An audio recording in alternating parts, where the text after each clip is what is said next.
one of my all-time favorites was Luther Vandross. And I can't believe that Luther Vandross asked me to auto-tune his vocal. Auto-tune was relatively new back then. And he said, can we auto-tune that phrase? I'm like, excuse me? You're Luther Vandross. We don't auto-tune your vocal. And he laughed. And I did auto-tune it. And for the life of me, I can't hear what the heck he was talking about. He was one of my favorites. The artist that intrigues me the most in terms of somebody I would want to work with is Bruno Mars. Bruno Mars because in his music, I hear a reflection of a process that I recognize. I recognize a process of looking at music and bringing music from past eras up into a modern era. I recognize that in what he's doing. And I could imagine that his process will be very similar to my process.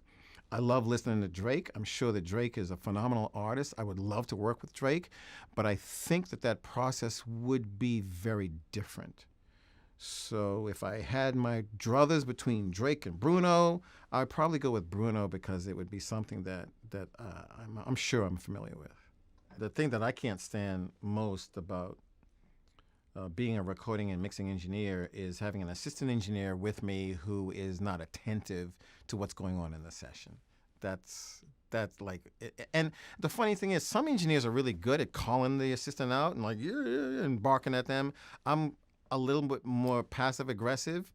I'll start like going, I should say something. Maybe I shouldn't. I should say something, but then he'll hate me. And I start going through all of that kind of stuff. So one of the ways to do it, you've just got to confront it and say, could you stay in the room? And now the guy's like got a problem with you. And that's one of my pet peeves. It's just, if you're going to be in the room with an engineer, just be attentive. Be attentive not to just the engineer, but to the session and to the workflow.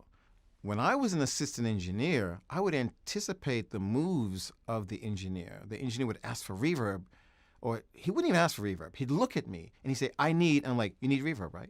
And I'm actually standing there with the patch points, like popping them in.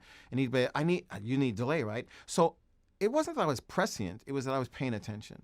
I was actually listening to the work, listening to how he was developing the composition, and kind of, like thinking ahead. It's kind of like playing baseball. It's like we got to think, what's this next pitch going to be? And I think that skill is really what you need in the room with you. And when I don't have it in the room with me, it freaks me out. The thing that keeps me up at night in terms of the process will be mixing work that I have on the console. I've taken it in the car to listen to it. I hear something that needs an adjustment, and we're all burnt out. We need to go home. We need to get some rest. I go home, and I'm still lit for about 2 hours. And when I finally lay down, that whole time I've been thinking about, I can't wait to get back so I can adjust that fader. And that keeps me up for a while.